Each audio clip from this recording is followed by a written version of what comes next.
Sharp diplomatic tensions have erupted between Israel and the United Nations, more specifically between the UN Secretary General Antonio Guterres and Israel's Foreign Minister Eli Cohen and UN Ambassador Gilad Erdan. The trigger is the Israel-Hamas war, but in particular, Guterres' comments yesterday that the October 7th attacks by Hamas, and I quote, did not happen in a vacuum, unquote.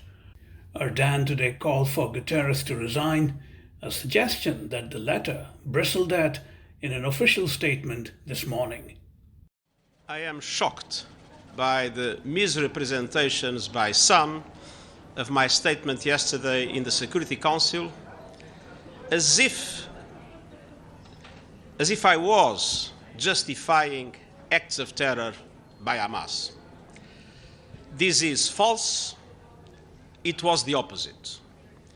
In the beginning of my intervention yesterday, I clearly stated, and I quote, Excellencies, the situation in the Middle East is growing more dire by the hour.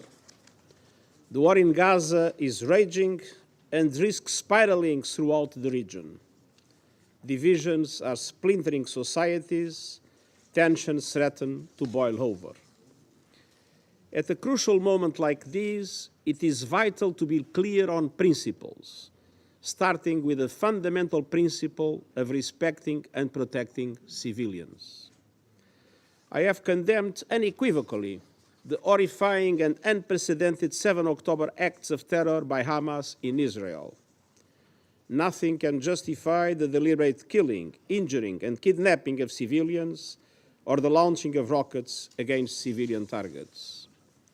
All hostages must be treated humanely and released immediately and without conditions. And I respectfully note the presence among us of members of their families.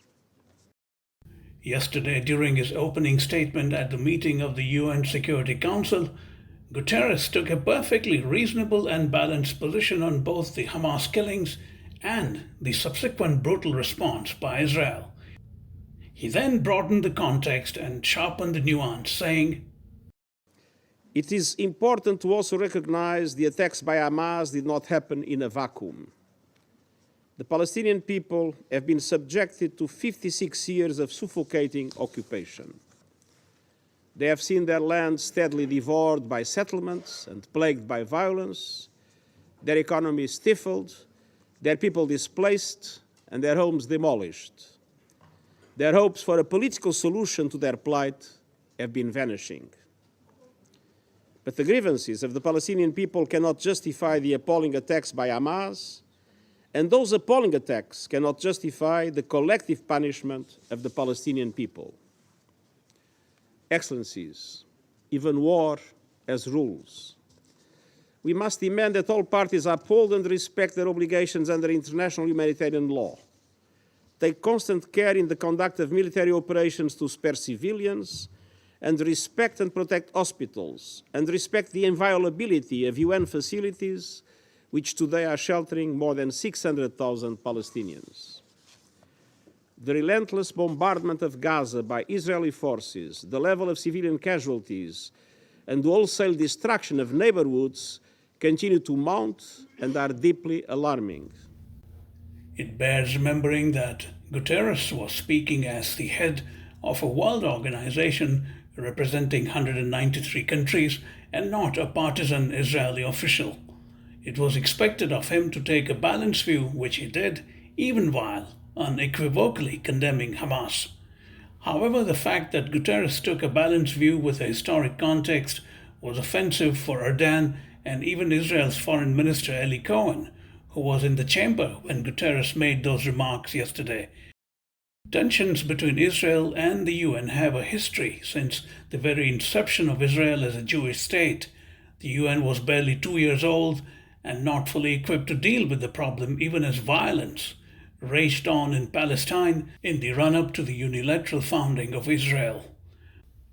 After the failure of the British mandate, the UN examined several alternatives and finally concluded that the only possible way out was the partitioning of Palestine into 2 independent states, one Palestinian Arab and the other Jewish, with Jerusalem internationalized.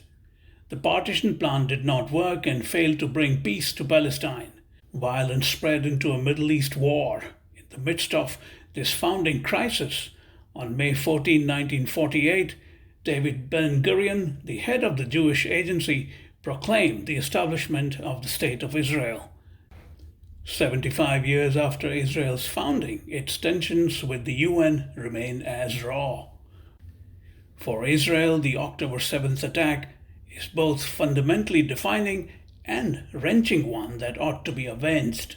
However, for Guterres and the UN, the overarching global organization, it comes with a long history and deep nuance.